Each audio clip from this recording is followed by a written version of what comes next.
हिंद साथियों, अगर अभी तक आपने हमारे चैनल सोशल जंग को सब्सक्राइब नहीं किया है तो सब्सक्राइब जरूर करें और बेल आइकन दबाना ना भूलें ताकि हर लेटेस्ट धमाकेदार खबरों की अपडेट आप तक पहुंचाई जा सके।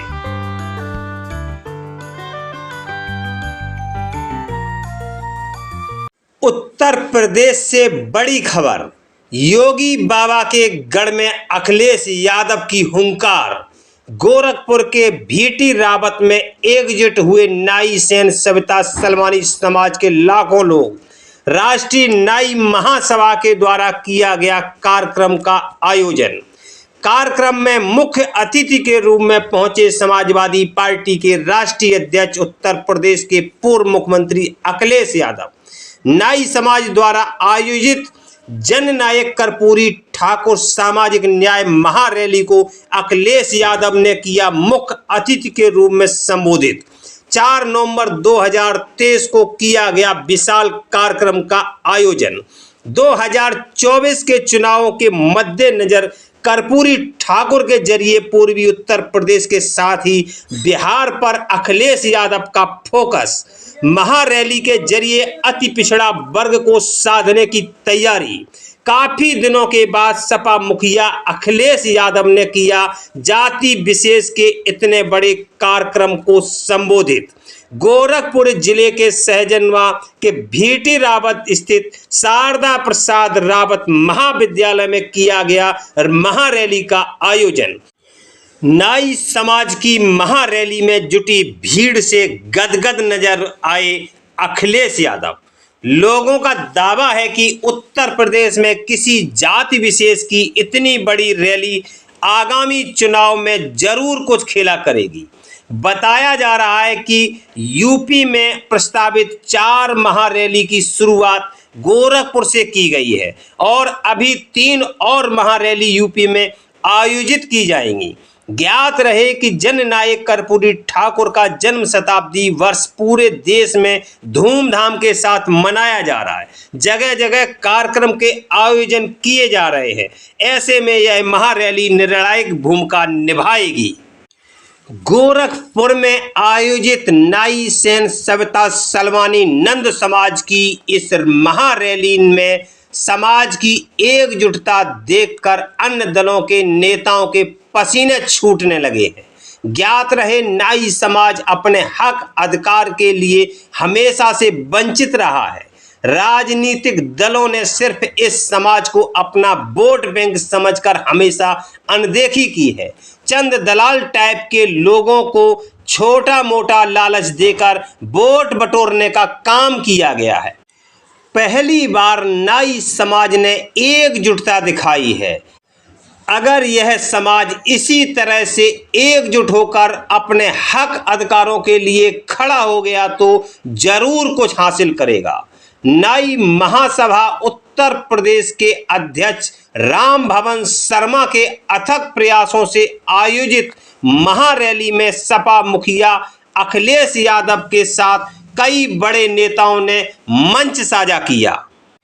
मंचासीन प्रमुख अतिथियों में राष्ट्रीय नाई महासभा के राष्ट्रीय अध्यक्ष पूर्व विधान परिषद सदस्य आजाद गांधी, समाजवादी पार्टी के राष्ट्रीय महासचिव पूर्व कैबिनेट मंत्री स्वामी प्रसाद मौर्य, पूर्व मंत्री रामचल राजभर, पूर्व मंत्री राम प्रसाद चौधरी, पूर्व मंत्री रामासरे विश्वकर्मा, पूर्व विधायक विजय बहादुर यादव, पूर्व विधायक यशपाल रावत, समाजवादी पार्टी की राष्ट्रीय कार्यकारिणी के सदस्य संजय कुमार विद्यार्थी, पूर्व दर्जा प्राप्त राज्य मंत्री विनोद सविता, विजय प्रताप शर्मा, राष्ट्रीय नाई महासभा के उत्तर प्रदेश के अध्यक्ष राम भवन शर्मा, समाजवादी पार्टी पिछड़ा वर्ग विभाग के प्रदेश सचिव नवल किशोर शर्मा,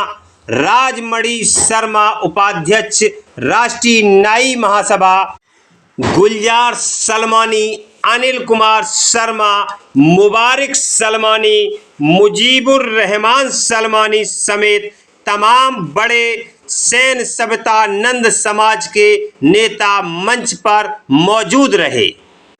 जननायक कर्पूरी ठाकुर सामाजिक न्याय महारैली को संबोधित करते हुए सपा मुखिया अखिलेश यादव ने कहा, गर्व से कहो नाई समाज के लोग हमारे भाई हैं।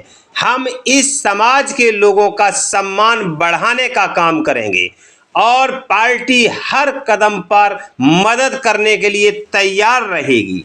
समाजवादी पार्टी बाबा साहब डॉक्टर भीमराव अंबेडकर के विचारों और डॉक्टर राम मनोहर लोहिया के रास्ते पर चलते हुए सभी जाति धर्म को एक साथ लेकर चल रही है।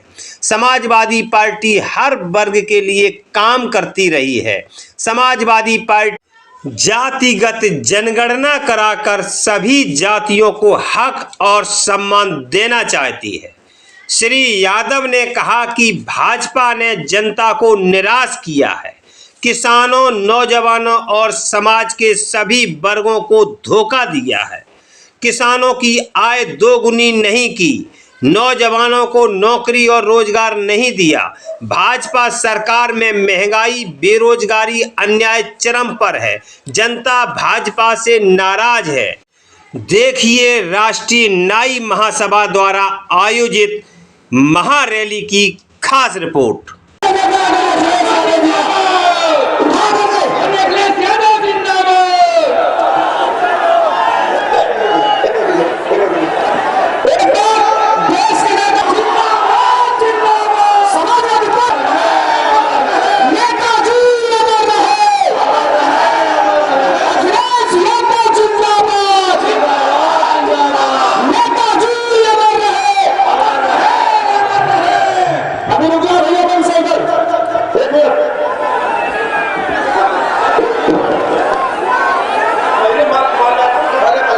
समाजवादी पार्टी के स्वागत अभिनंदन हो। समाजवादी पार्टी के राष्ट्रीय अध्यक्ष माननीय अखिलेश यादव, राष्ट्रीय नाई महासभा के राष्ट्रीय अध्यक्ष माननीय आजाद गांधी जी का जोरदार तालियों से स्वागत अभिनंदन हो। जोरदार तालियों से स्वागत अभिनंदन हो। सदनवा की धरती पर राष्ट्रीय नाई महासभा के तत्वाधान में जननायक कर्पूरी ठाकुर सामाजिक न्याय महारैली में हार्दिक स्वागत अभिनंदन है। माननीय राष्ट्रीय अध्यक्ष माननीय अखिलेश यादव जी का, माननीय राष्ट्रीय नाई महासभा के राष्ट्रीय अध्यक्ष माननीय आजाद गांधी जी का सब समाज की तरफ से स्वागत और अभिनंदन है। माननीय राजभवन की तरफ से माननीय स्वामी प्रसाद महोदय की तरफ से, माननीय राम प्रसाद चौधरी की तरफ से हार्दिक स्वागत अभिनंदन है। दोस्तों बहुत बहुत धन्यवाद, बहुत बहुत धन्यवाद। आप लोग अपने स्थान पर कर ले। साइकिल भेंट करेंगे माननीय यशपाल रावत जी, पूर्व विधायक, राष्ट्रीय अध्यक्ष जी को भारी मुकुट और गदा देकर सम्मानित करेंगे। माननीय यशपाल रावत जी, पूर्व विधायक, माननीय यशपाल रावत जी, पूर्व विधायक, गदा देकर सम्मानित देने का काम करेंगे। पूर्व विधायक माननीय विजय बहादुर जी, पूर्व विधायक विजय बहादुर जी हमारी राष्ट्रीय नाई महासभा के मेमेंटो देकर सम्मानित करें।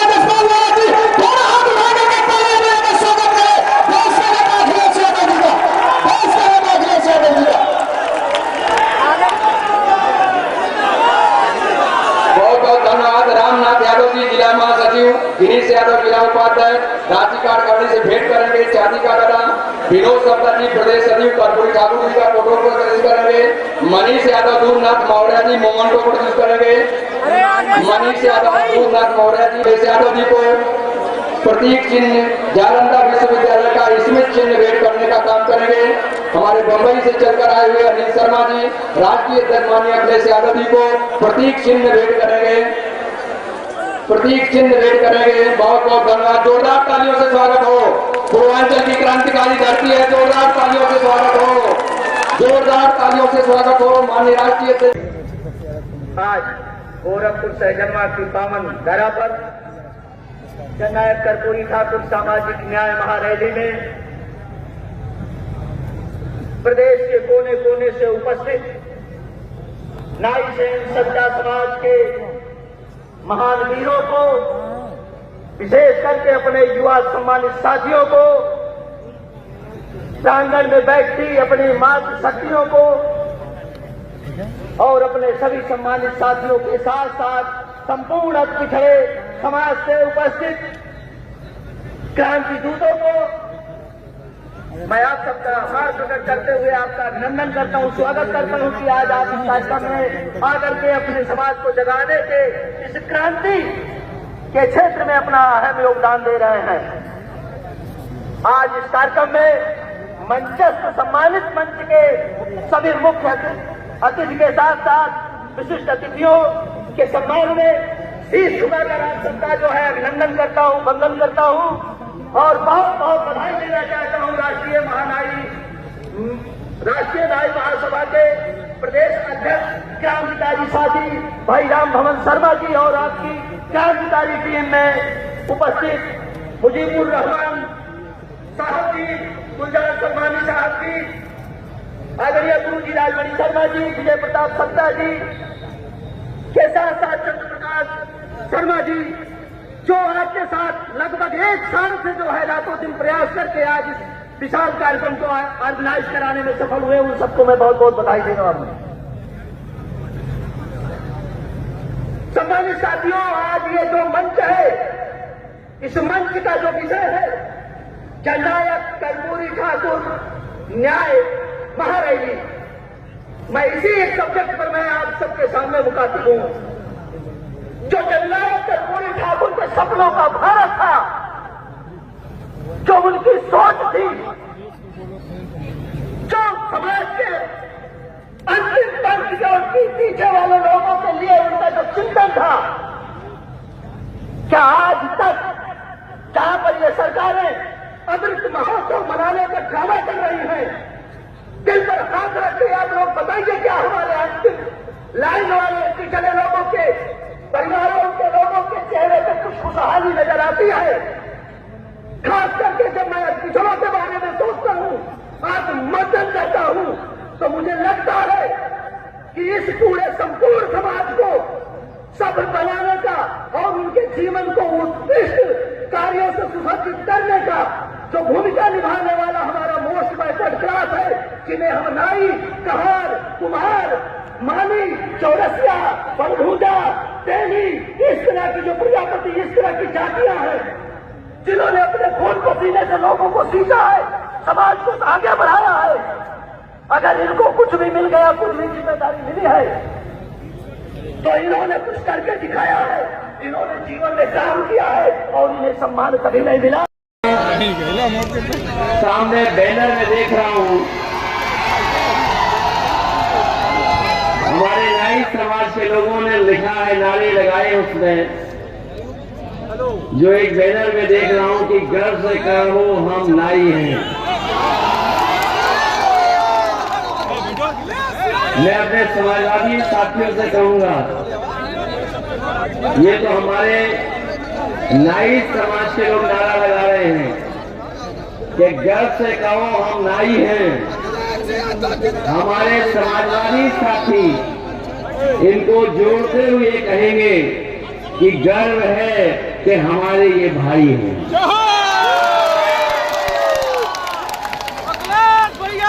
और जिस समय हम इन लोगों को अपना भाई, अपना परिवार का सदस्य मान लेंगे और इनके साथ साथ पूरे बहुजन समाज को अपना भाई मान लेंगे, उसी दिन आप देखोगे कि पीडीए एनडीए को हवा में उड़ा देगा। ये बड़ी लड़ाई होने जा रही है। ये देश की सबसे ऐतिहासिक 2024 की लड़ाई होने जा रही है। एक तरफ तो वो लोग हैं, मैंने गोरखपुर में एक कुछ पकड़े जाने की खबर सुनी थी मैंने। कई कुंटल एक पुलिस का अधिकारी लेकर के जा रहा था, वो पकड़ा गया। सवाल ये नहीं है पकड़ा जाना, सवाल ये है कि वो जा पा रहा था आखिरकार गोरखपुर में।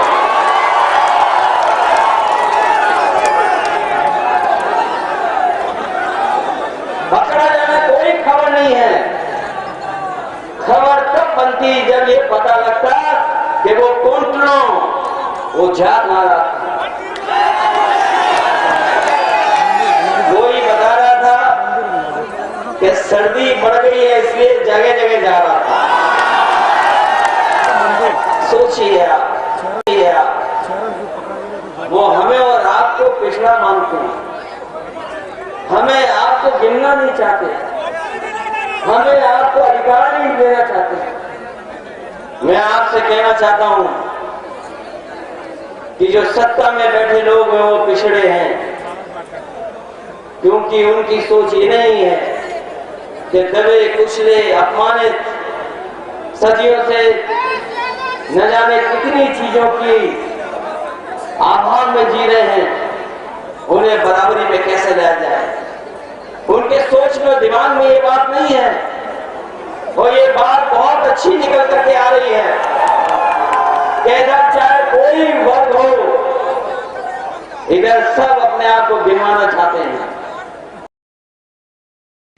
जी हां साथियों, ये थे सपा मुखिया उत्तर प्रदेश के पूर्व मुख्यमंत्री अखिलेश यादव, जो गोरखपुर में राष्ट्रीय नाई महासभा द्वारा आयोजित राष्ट्रीय महारैली को संबोधित कर रहे थे।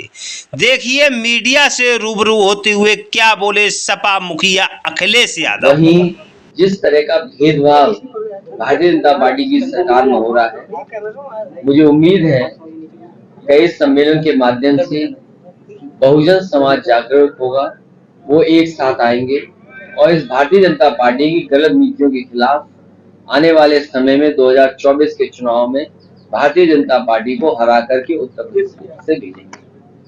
जहां तक सरकार का सवाल है, आज तक अगर हम हिसाब किताब लगाएं, न किसान की आय दोगुनी हुई, न नौजवानों को नौकरी रोजगार मिला, महंगाई चरम सीमा पर, आपका अन्याय चरम सीमा पर, और इतना कानून व्यवस्था की धज्जियां कभी नहीं उड़ी होंगी जिस तरीके से इस सरकार में हो रही है। कहने को ये जीरो टॉलरेंस का नारा दे रहे हैं। जीरो टॉलरेंस अपराधियों के लिए हो गया है कि अपराधी जहां चाहते वहां अपराध कर रहे हैं। जिस तरीके से अनसेफ महिलाएं हुई हैं, कोई कल्पना नहीं कर सकता आज के समय पर महिलाओं और बेटियों के साथ ऐसी घटनाएं हो रही हो। आप देखिए बांदा में क्या घटना हुई, उसके साथ जो घटना हुई उसके बाद उसकी हत्या कर दी गई। आप कोई भी जिला उठा करके देख लीजिए जहां पर घटनाएं सुनने को ना मिल रही। और गोरखपुर जो मुख्यमंत्री जी का खुद जनपद है, कोई महीना नहीं बचता होगा जिस दिन मुख्यमंत्री जी यहाँ न रहते हो। आखिरकार रहते हैं तो कानून व्यवस्था कौन देख रहा है? क्या मुख्यमंत्री की जिम्मेदारी नहीं बनती कि यहाँ की कानून व्यवस्था कौन देखेगा? और बगल में जो घटना हुई थी जिसका राजनीतिक लाभ लेना चाहते थे, लेकिन जनता को मैं धन्यवाद देता हूँ, हर वर्ग की जनता को जिसने संयम रखा। देवरिया की घटना से ये बीजेपी के लोग लाभ लेना चाहते थे, राजनीतिक लाभ उठाना चाहते थे, लेकिन मैं धन्यवाद देता हूँ जनता का, किस संयम से उन्होंने बात को समझा, भारतीय जनता पार्टी की चतुराई को समझा और कहीं भी माहौल खराब नहीं हुआ। हमें उम्मीद है सरकार मदद में भी भेदभाव नहीं करेगी। ये चुपचाप भी जो मदद कर रही है सरकार, इनको इस तरह की मदद नहीं करनी चाहिए। अगर किसी के साथ घटना हुई है, मदद में भेदभाव सरकार न करे, सबकी मदद करे। और जो व्यवस्थाएं बनानी थी सरकार को, स्वास्थ्य सेवाएं ठप हो गई, कोई गरीब इलाज कराने जाएगा तो इलाज नहीं मिल रहा, और अभी तक बीजेपी ने कोई भी एक जिला अस्पताल नहीं बनवाया जहां पर गरीब का इलाज हो सके। कहने को तो बड़ी बड़ी बिल्डिंगें हैं, लेकिन क्या उनमें इलाज हो पा रहा है?